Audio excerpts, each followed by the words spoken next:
Joel Alme, kära gamla vän. Yes. Välkommen till Nordmark-podd. Tack, skål. Skål. T-skål. Grattis till skivan, vilken fantastisk skiva du har gjort. Ja, tack. Sköt ni sköt er själva så sköt jag mitt. Inte mitt. Så sköt det inte mitt. Nej, exakt.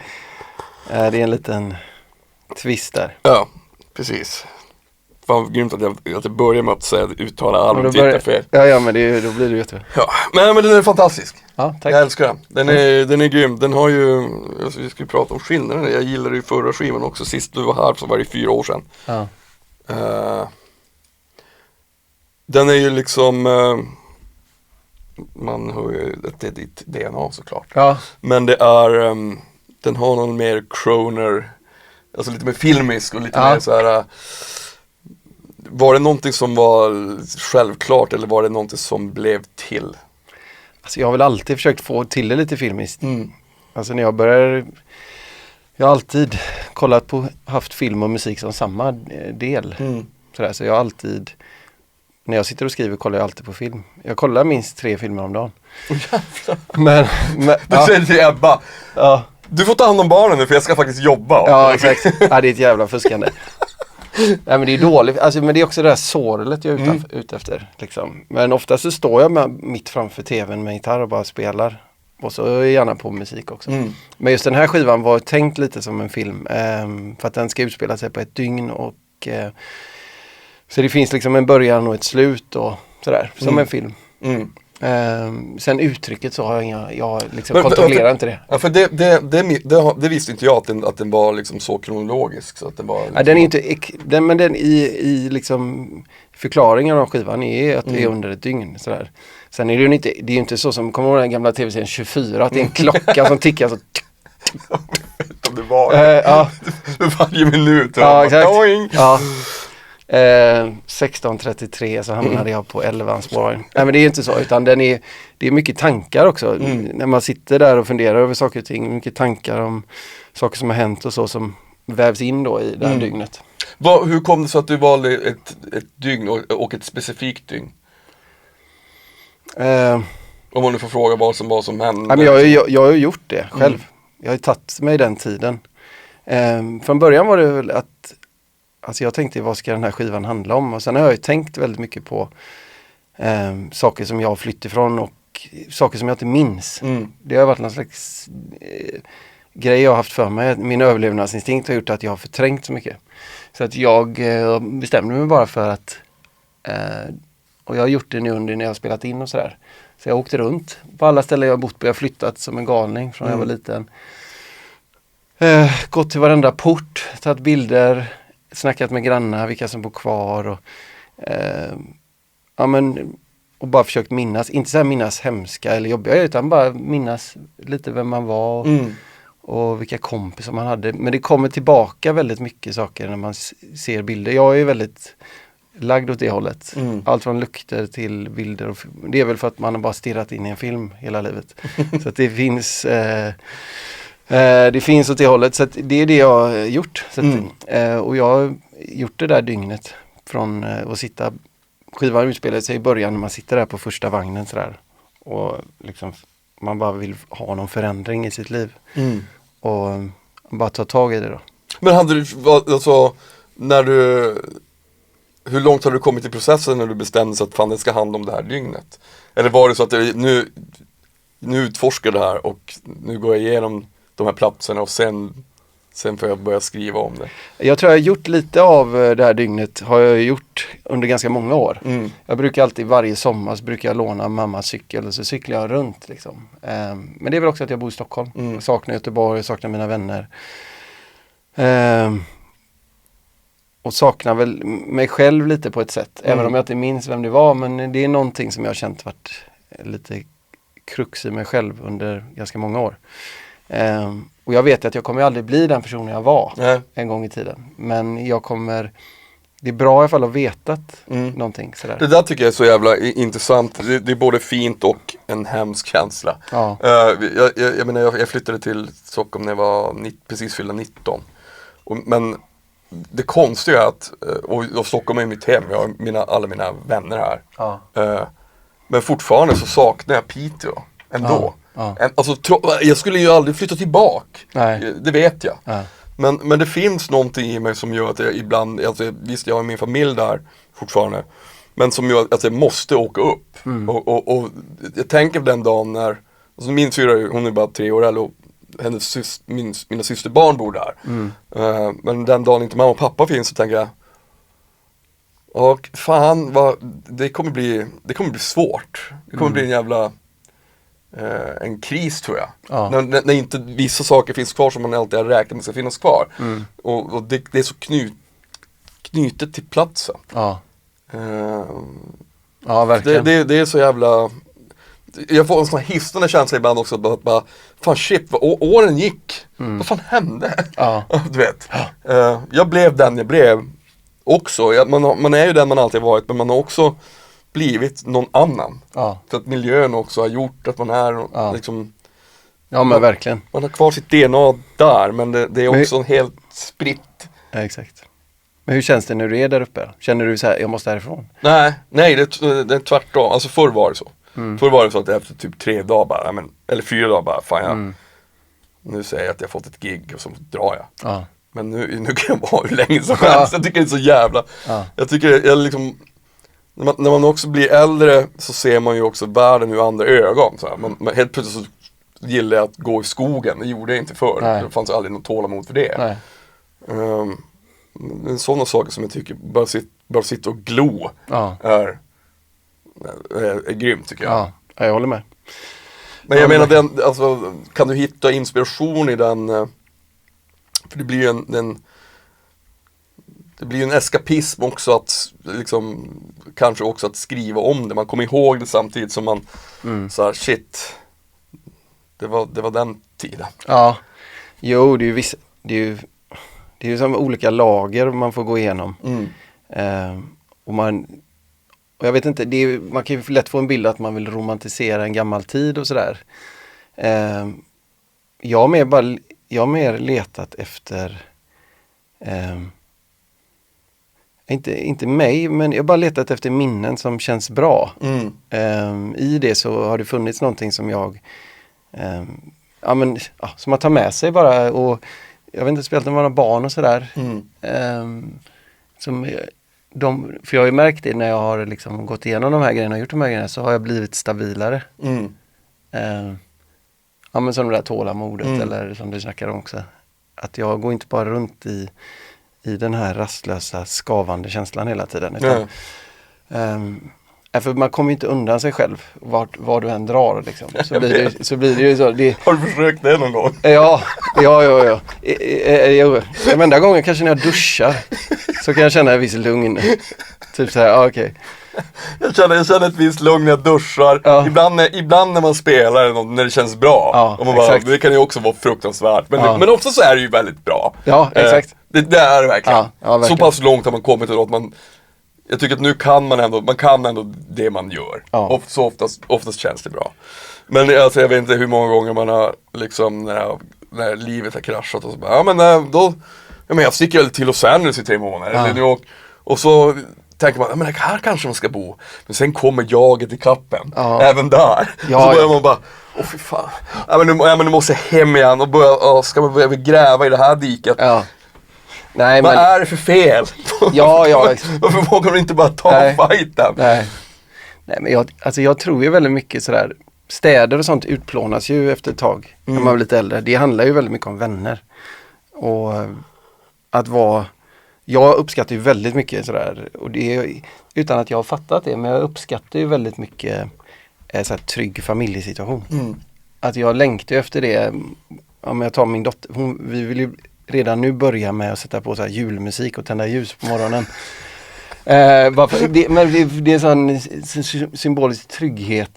Och jag märker hur fruktansvärt mycket jag drar mig åt det hållet hela tiden. Sådär.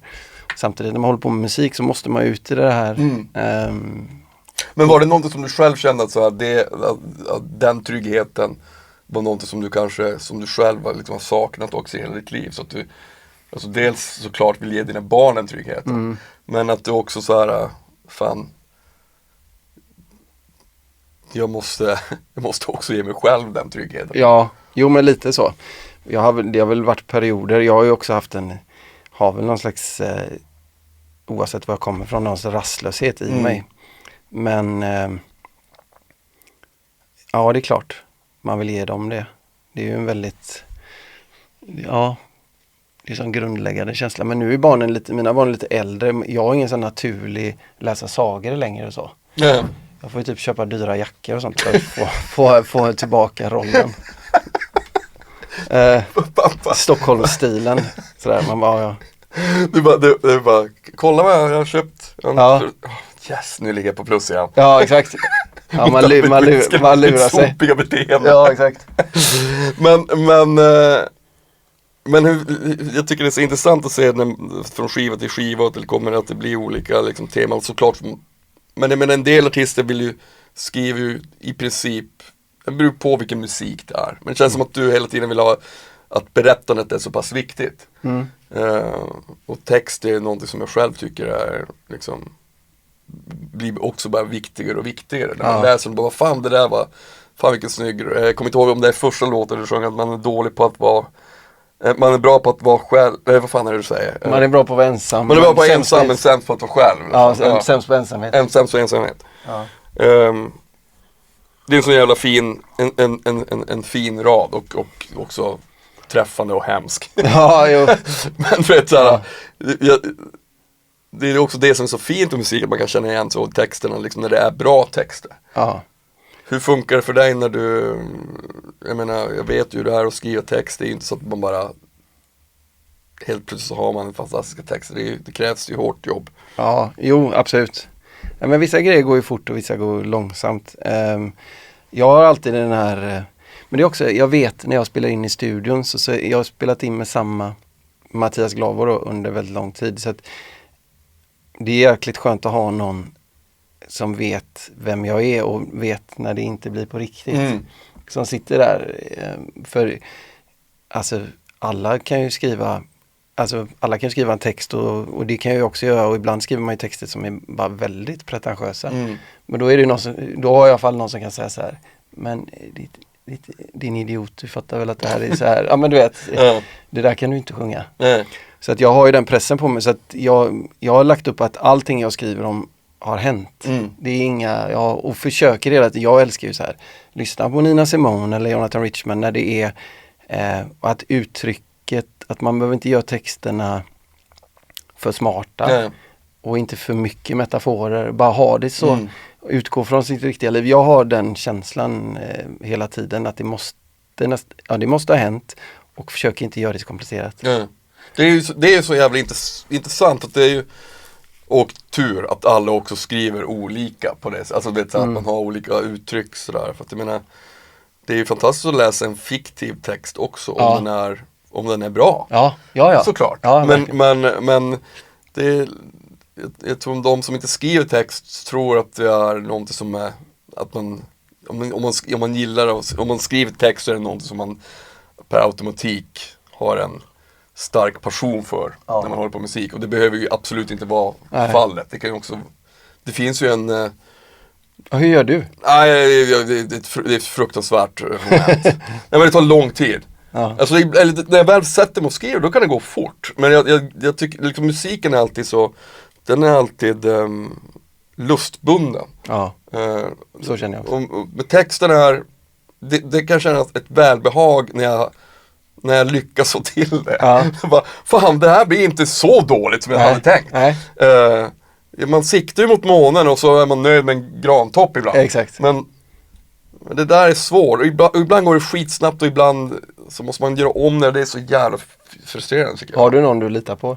Som du... Alltså, ja, det har jag när det kommer till när jag skriver de texterna på engelska, då har jag alltid korrat och snackat med Kjell Wander.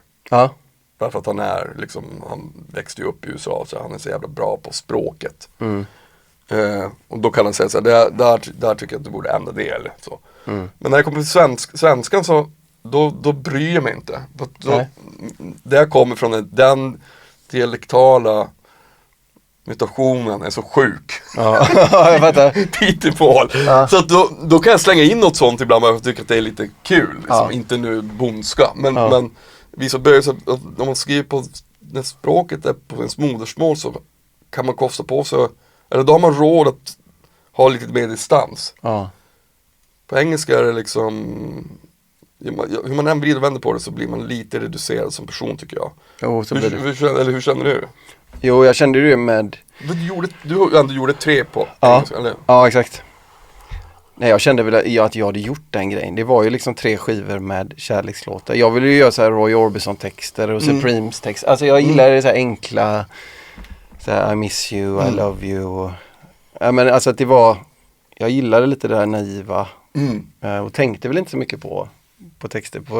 Mycket är ju så här, i alla fall jag kan tycka att text och musik, alltså att det balanserar ihop så här på något sätt. Det måste inte vara så där. Men att få ihop det. Och när jag började skriva på svenska, det var jättesvårt tyckte jag i början. För att jag tyckte, det var mer det här hitta uttrycket som kändes trovärdigt. Inte för andra utan i mig själv så här, nej men det där låter ju som. För att det blir ju så mycket som du säger, väldigt mycket synligare. Jag tyckte det var skitjobbigt. Ja men det här kommer bara påminna om alla andra Göteborgsmusiker och sådär. Vilket man får också. Det blir ju sådär, man får ju direkt en så här en isink över sig. Har du hört det? Det låter, om du jättebra, har men du låter så här. Du har ju hört Göteborgs-soundet. Det går igenom all musik som görs i Göteborg. Exakt. Så är man helt... Men, så att det var liksom... Det som kanske jag kände som gjorde att också... Att det tog ett annat spår jag kunde känna. Det var väl om det jag sjöng om. Och sen fick ju folk åsikter om hur det lät. Det är ju liksom 2 olika... men just att det skulle kännas trovärdigt i mig själv. Jag är väldigt känslig för sådana grejer. Man har gjort saker som inte har känts bra. Och det har ju alla gjort. För mig i program eller men du vet så här saker som inte har känts. Nej men det här var väl inte riktigt jag. Så det har varit en traumatisk upplevelse för mig. Även om det inte varit stora grejer så har det varit så här. Jag kan inte göra det här. Och så har det känts nu också att jag kan inte fejka historier eller fejka uttryck för det funkar inte. Sådär. Nej, men jag tror man måste ju hitta, det är väl en del av att bli jordad i sitt uttryck och sin konst. Man måste ju liksom hitta det elementet som man hör hemma i också. Annars blir det fish out of water. Och då mår man ju man behöver inte elda på det här självföraktet som kommer ibland. Men varför är liksom det finns också någonting intressant tycker jag i självtvivel under skapande processer ändå. Alltså, det får ju inte bli så att det förgör en. Nej. Det måste finnas, alltså att det finns någon liksom nerv som gör att man utforskar vissa saker som kanske känns är det här ens bra eller är det helt fruktansvärt? Det är ju liksom någonstans vet man att när det skaver på gränsen till att det här är då är det ju oftast ganska bra. Ja, men det utgår ju från hur du mår. Ja, jo. Eller det är ju det som är grunden. Och sen skicka en låt till det. Jo, kan du inte lyssna på den här låten? Det bara, fan vad dåligt det här. Kanon, grymt. Det är så att det är ju, alltså det hade ju varit grymt om desto mer sådana människor man har runt omkring sig som kan vara helt ärliga, desto bättre är det egentligen. Ja. På ett sätt. Ja. Så länge det inte tar all energi från. Nej. Då måste man ha någon slags grundsköld så att man bara en liten pöl. Nej, det får ju vara liksom att oftast kanske om man ibland skickar och är lite så här osäker på någonting så är oftast den känslan man har i sig stämmer oftast i början sådär. Är det här bra så vet man lite så här, det är inte någonstans. Det är väl typ under alla år man har gjort så är det i alla fall en grej man har lärt sig lite. Fast man har inte lärt sig den, man fattar inte den riktigt helt, men känslan av att det inte håller riktigt. Det är ju en känsla lite i sig sådär. Men ja. Den är ju dock fan, när du säger det så börjar jag ibland tänka så här, fy fan vad håller jag på med? Alltså vet så här när man en viss fas när det skrivs så liksom antingen så är jag så fyrkantig så bara, fy fan vad det här är så dåligt. Och så sitter jag och så är jag chockröd här och skäms fast det är bara jag i rummet. Men sen så kan jag liksom du kan lämna den och så kommer jag tillbaka någon dag senare så bara, det där är inte så dumt ändå. Det kanske inte, det har någonting kanske. Om jag tar bort 70% av det så kanske jag kan börja om där. Och ibland så tycker man bara, det här är så jävla bra. Och många gånger så är det jag tyckt har varit sämst. Det är liksom, tycker många av dem i min närhet är det minst dåliga. Men tycker du, ibland kan det vara precis när man blir personlig. Så kan man ju tycka att det är skämmigt. Och i det så kan man kanske tänka att det är så jävla dåligt. Ingen kommer ju vilja höra. Alltså du vet, precis när det liksom är någonting man bryr sig väldigt mycket om eller så. Men sen efter ett tag så kanske man får lite självförtroende i att fan, det livet jag har levt det är ju också värt någonting. Eller liksom, vad fan, jag har väl rätt att liksom skriva om det. Ja.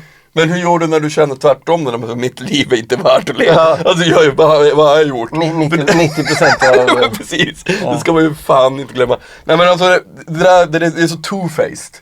För att det är liksom, jag gillar att vara snäll mot mig själv också. Men det är bara det att den motsatta satansdelen av mig kan bli så jävla elak. Hur gör du för att liksom, hur tacklar du sådana svängningar? Har du samma problem? Snälla säg att du har samma problem. Ja, jag lovar. Vi kan starta en klubb ihop. Det kommer nog kunna fylla medlemskvoten ganska snabbt tror jag. Men jag har alltid känt sedan jag var liten också en slags revanschistisk känsla när det gäller musik. Typ då. Jag har i alla fall alltid känt mig så nedtryckt av omvärlden när det gäller därav titeln på albumet. För jag har aldrig riktigt kunnat i livet jag har aldrig riktigt kunnat vara mig själv. Jag har alltid fått lite sådär spela någon annan för att bli accepterad. Så titeln handlar om det. Men så att i musiken så tvivlen ibland kan omvandlas till revanschistiska tankar. Typ de jävlarna ska få se. Typ. Du vet nästan så här som en nästan så här idrottskonkurrenssituation. Så kan jag känna. Det blandas från det här självtvivlet till någon så här extremt så här, nu jävlar ska de köras över typ. Så kan det där har jag nämnt till jättemånga gäster. En del kollar på mig som är dum i huvudet. Jag bara, men alltså man kan ju inte bortse från att revansch är en stor drivkraft. Eller för mig är det också. Och jag vet inte vart det där kommer ifrån egentligen. Jag tror att det kanske bottnar sig någonstans i att man också inom sig själv och sitt egna uttryck har känt sig, jag menar du och jag har ju hållit på med musik i hela våra liv, men att man någonstans också har känt sig ensam i det och bara, men det här är faktiskt jag. Och nu ska jag visa dig din jävel. Jag tror att liksom att den drivkraften den är verkligen inte att förringa. Nej men musik det är ju en slags skyddsrum man har lite skapat för omvärldens press sådär. Sen jag minns ju när man var yngre, vi gick på Schillerska skola sådär, var det den coola klubben Jazzhuset och där var alla coola liksom musiker, själv var man ju ingenting, men man var ju så 17, 18, 19, man kom inte ens in där liksom. För att då kommer jag ihåg att jag tänkte, det var början av jag hade inte ens börjat göra musik då. Men då var det så här, den jävlarna, ni går runt här med era jävla band och får allt och liksom sådär. Så jag bara, okej. Sen när gymnasiet var slut så bara satte jag mig i några år faktiskt. Och bara skrev och lärde mig spela och liksom allt sånt där. Och så, på den vägen är det. Och alltså på samma sätt som jag älskar musik så är den här revanschismen går hand i hand. Hela tiden. Så att om jag hade tagit bort revanschismen så hade jag nog känt mig, eller det här bara jävla anamma-grejen, så hade jag nog varit, så hade det varit ganska, då hade jag kanske känt att då behöver jag inte hålla på med musik, då kan jag bara lyssna på musik. Eller så. För det går så hand i hand för mig. Ja, jag vet. Det kanske är samma för dig. Ja, herregud, så fort jag ser ett trumset eller valfri pryl här ibland, beroende på vilket humör jag är på. När jag kommer in så kan jag bara, du är skyldig med pengar. Ja, det är så. Jag ska spela på dig så att du är skyldig med pengar. Ja, men det är liksom men det som vi pratade om innan, den här dualismen som jag tror någonstans måste finnas. Men om man bara tycker att att det man gör bara är helt fantastiskt hela tiden, Men då kanske jag hade varit frikyrklig och spelat trummor i ett gospelband i Livets Ord eller någonting. Jag vet inte. Men det är väl som de säger, en mätt dag är ju ingen dag. Eller liksom en hungrig dag. Eller det är ju liksom... Men just när det kommer till de här tvivlen, att med tanke på att du också har gjort det här i din 6:e skiva, att det ändå kostar på, men någonstans så har du känt att du så här, men för varje skiva du har gjort också, så men att nå någon slags mål gör man ju ändå inte. Nej, men du har det själv oavbrutet hela tiden längs, alltså jag ser skillnad på ett självförtroende musikaliskt och ett självförtroende personligt. Jag tycker det är två olika saker lite. Jag vet inte hur du känner, men jag kan tycka, för mig kan det vara lite så att jag kommer inte undan det här dåliga självkänslan som jag har i musiken, men där kan jag ändå, som vi sa liksom, det finns liksom en trygghet och jag tror ändå på någonting där. Sen är det väl klart, det destruktiva är väl att det kan också blandas med prestation och sånt där. Och det är ju, det trycks ju tillbaka på den här lilla, i mitt fall lilla Joel som står där och fortfarande står så här med knytnävarna liksom. Den era jävlar, här går ni med era band. Ja, så det är en jävla konstig ond cirkel, men kanske några sekunder då och då man kan känna sig glad. Men har du någon så här, kan du känna då, om man nu tänker på det här som en resa, de här 6 skivorna, att du har blivit alltså bättre och bättre och bättre på att liksom tackla de känslorna? Eller är det så här konstant att du vet om att de här dagarna kommer, och då får jag ta itu med det då? Men jag menar någonstans så liksom... Ja, det är ju fullständigt självförvållat. Så det är ju liksom, det är ju inget, det är ingen sådär, det är ju... alltså jag kan ju inte skylla på någon, jag älskar ju det här. Och det är värt allting. Det finns inget tvivel på det. Och det är klart att jag frågar mig ganska ofta hur livet hade sett ut utan det här. Och det är ju ungefär som att se en sån dystopisk film. Bara som, du vet, som den filmen Vägen. Så hade det liksom, jag hade känt, då hade det ju varit familjen och sådär, men som sagt, jag är dålig att titta framåt, men att titta bakåt jag har försökt bli bättre på. Och det är klart, och det gör ju du också, om man tittar tillbaka på på det man har gjort och minns och lite sånt där, så är det ju faktiskt jävligt kul att ha gjort allt det där. Verkligen. Ja, men samtidigt med kompisar och minnen på turnéer och alltså det är ju massa roliga grejer som har hänt som kanske inte alla får uppleva, eller i alla fall i det här sådär som jag tar med mig också. Och sen i det så får jag ju något självförtroende att vi har gjort någonting rätt sådär. Faktiskt. Men jag tycker det är ganska intressant, alltså det är ju såklart också för att man har levt så pass länge. Nu är de inte så jävla gamla. Men ändå som man har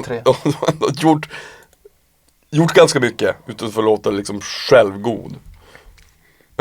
Men jag kan tycka att det finns någonting. Jag var väldigt skraj för nostalgi för. Det gjorde mig livrädd. Jag bara så, fy fan, jag har fått sån kolla på gamla foton och skit. Alltså jag dör. Alltså jag får sån jävla jag måste få ångest liksom.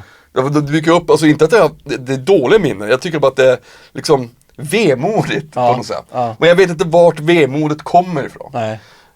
Men nu kan jag tycka, nu kan jag kolla tillbaka på det. Fan, det där var så fan vad fint det där var.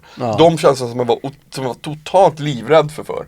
Och så skriva en text som handlar om en svunnen tid som man har upplevt.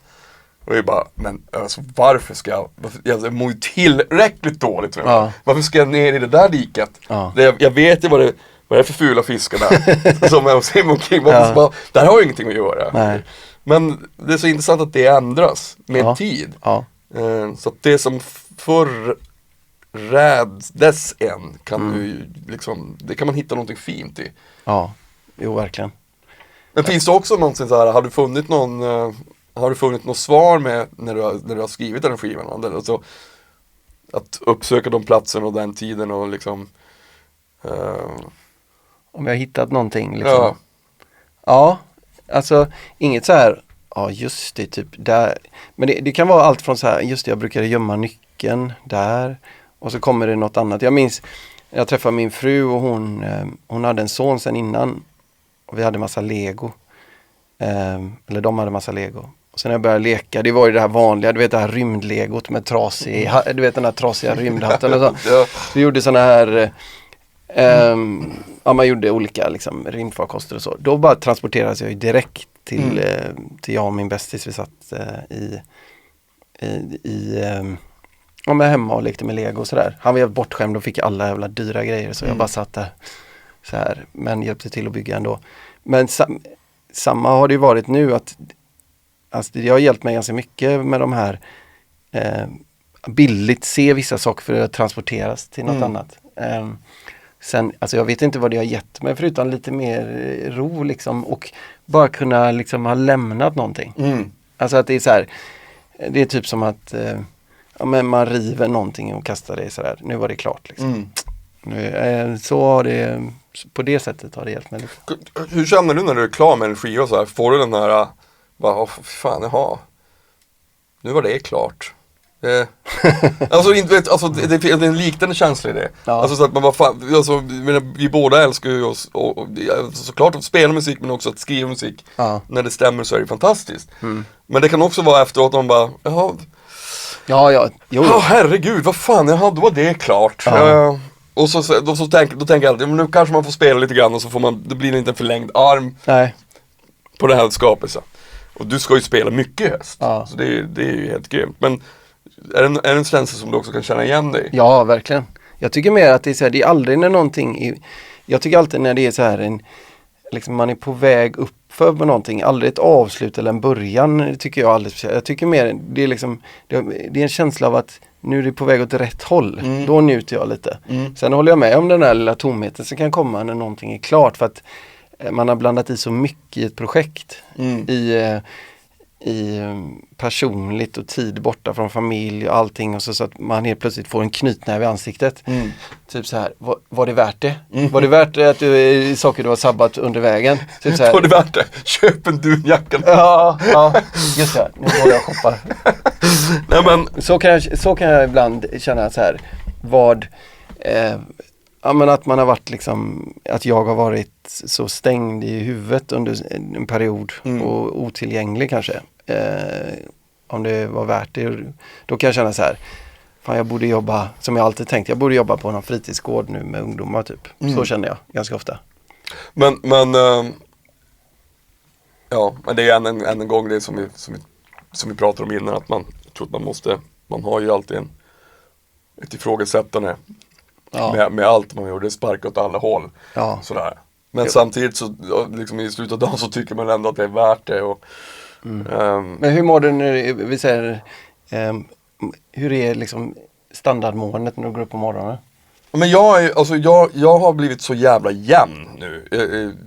Jag käkar ingen medicin eller någonting. Jag tror bara, jag har bara, och det är ju fantastiskt för de som gör det om man behöver det. Men jag mår som bäst typ nu. Alltså när jag vet så här, men nu, idag ska jag träffa Joel och så ska jag sitta i studion. Och om jag har tur så kan jag gå förbi och undra mig en öl på vägen hem. Och så laga lite mat och så är det samma sak imorgon. Jag kommer vara här och jag kommer hålla på med lite ljud och spela in någon podd. Då mår jag som bäst. Jag mår egentligen inte bäst av att liksom ha någon slags semester på sommaren och inte veta riktigt vad som händer. Nej. Jag gillar struktur, min hjärna mår bra av det. Ja. Helst gå upp tidigt, springa lite grann, sen promenera hit, göra kaffe, spela. Jag älskar det. Tänk vad många omvägar man har tagit, men så var det så jävla enkelt egentligen. Sjukt lätt. Man bara, så jävla enkelt. 30 år omvägar.